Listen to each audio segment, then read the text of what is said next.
Alright, YouTube, this is the QB57, I guess, 177 caliber, you could call it a bullpup Springer, side lever cocking Springer.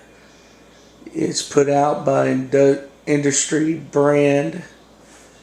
Well, when I got the gun, it had a trigger pull that was way in the back.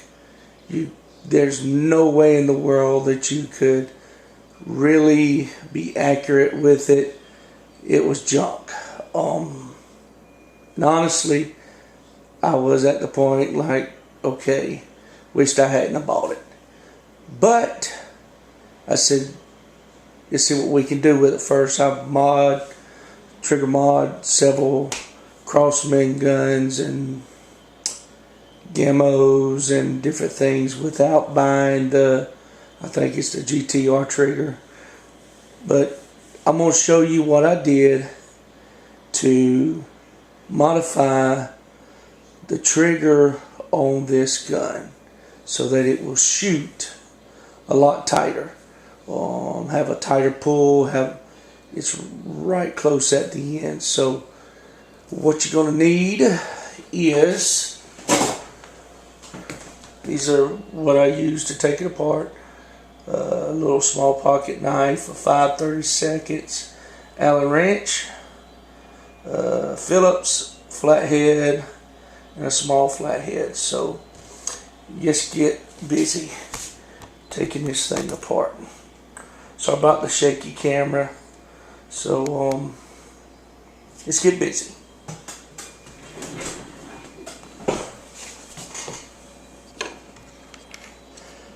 First, just take the barrel off and lay it aside. Now we have the area of the gun that has the Springer piston and stuff in it. So this is the part that we've got to take apart. So just take it apart. Now there's a 5/32 Allen wrench that I've already taken loose out of here. You can see the hole. The next screw is a Phillips head, which is right here. Okay, we just take that loose.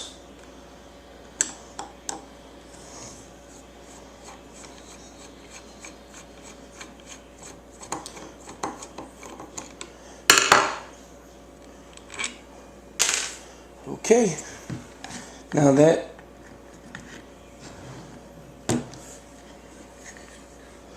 just 2 screws hold the stock on. So now what we have is the trigger assembly. You can see the part of the trigger. Now the mod has already been done on this. This is the front part trigger that you actually pull. This is just the lever that pushes the back part of the trigger. I can't remember exactly what it's called. But let me show you what I did. First off, there is a, see if I can zoom in. There is a collar key. It has to be taken off. Now so you see there's two of them here. Okay? That one and that one. You leave this one on, but you're going to take this off. Okay? So I just use my knife so I can get in there and pop it loose.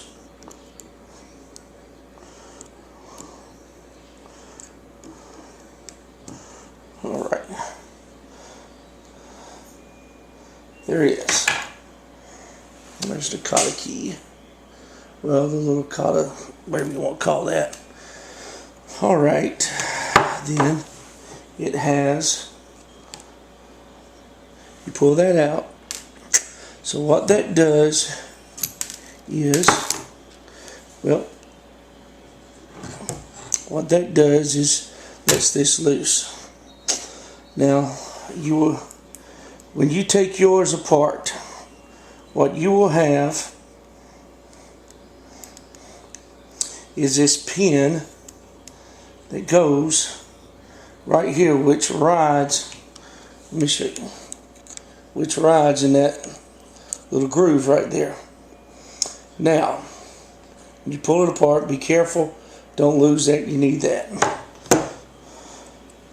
Now, what I have here is, get a hold of it, is a little ball bearing. You can buy it at any hobby shop. It is a 5mm by 8mm by 2.5mm wide. Now, what you do to mod,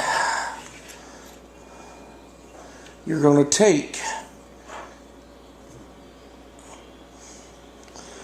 this pin out of there and you're going to place,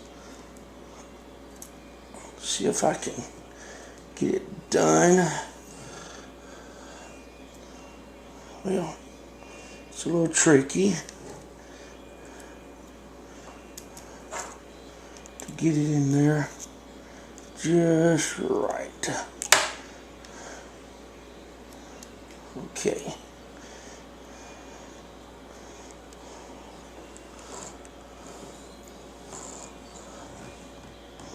Sorry about that, doing it off camera. Alright.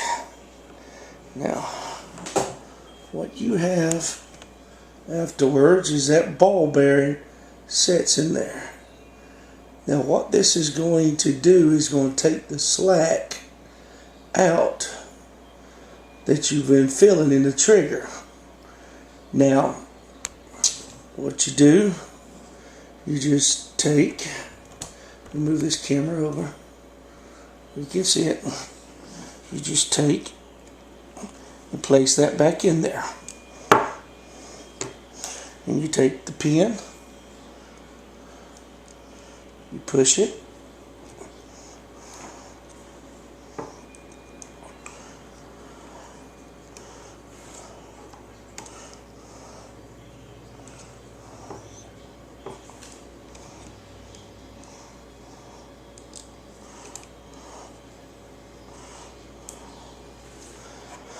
well foot.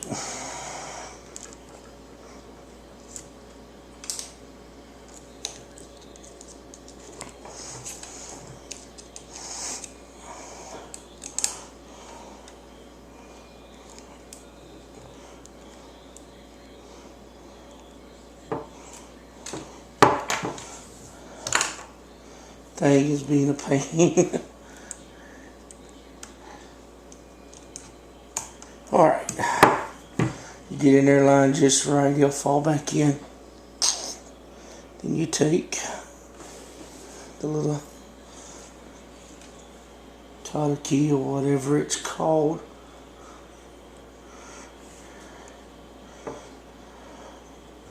and you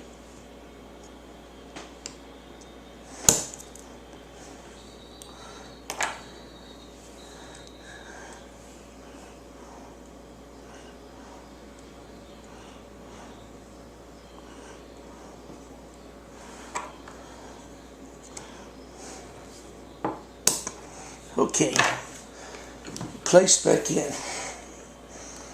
Alright, it's back in there, you see it?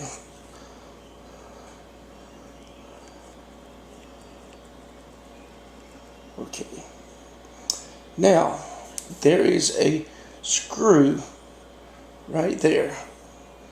See if I can kind of get it. Now, to help make it tighter, turn it, I believe, counterclockwise. and that will help adjust that trigger right here. That will help adjust it, and so that will help bring some of that slack out of it. Counterclockwise. I mean, yeah, counterclockwise. Okay, now it's pretty easy. Those bearings, I bought 4 of them for, I think, $4 and some change. So they're not real expensive. So you're looking at a little over probably $1.10, $1.20. I mean, $1.10, $1.20 per bearing. So for $1.20, you and 10 minutes worth of work, and you have fixed the trigger problem. So you stick it back into the stock. You see, back in the stock. You have the Allen wrench.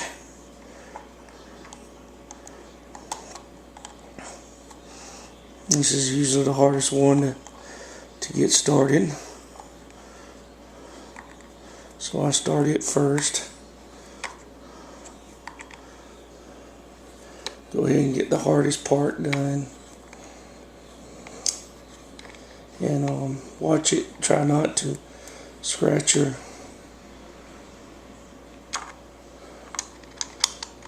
stop while you're putting it back together. Okay, that one's in.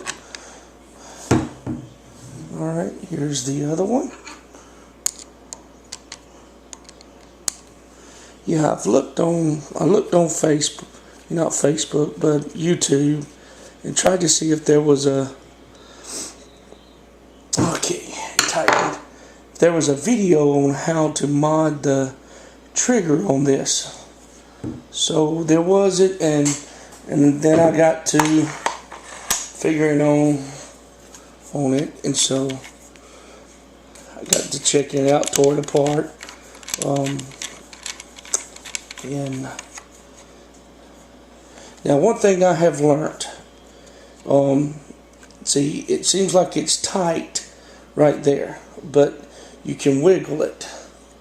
But what you need to do is, when you're putting this thing together, is go ahead and cock that thing just back just enough so you can finish tightening that up, and that will put it.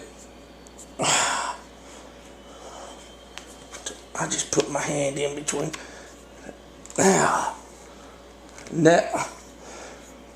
once you get it to that place, it takes that slackness out of it, and it's tight. Alright, now I'm going to cock this thing in off camera, and we're going to try to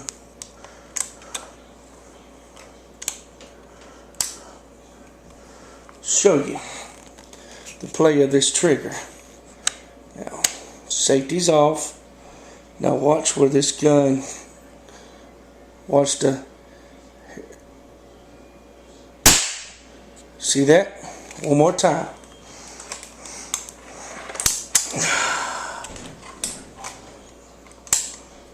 Okay, I'm going to put my hand on this side. Watch, see how much plays in it.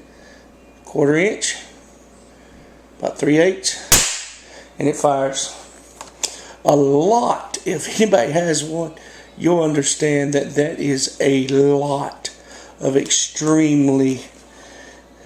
This is where it was pulling before I did the work. 1 inch. You would pull that trigger 1 inch, and it was hard to pull. Now it's a lot better. So, if you're having problems with it, and if you do, this may help you in the situation with it. So this is my first video on air guns. My name's Craig, and hopefully I'll see you with more videos to come, and we will see you later. Have a good day.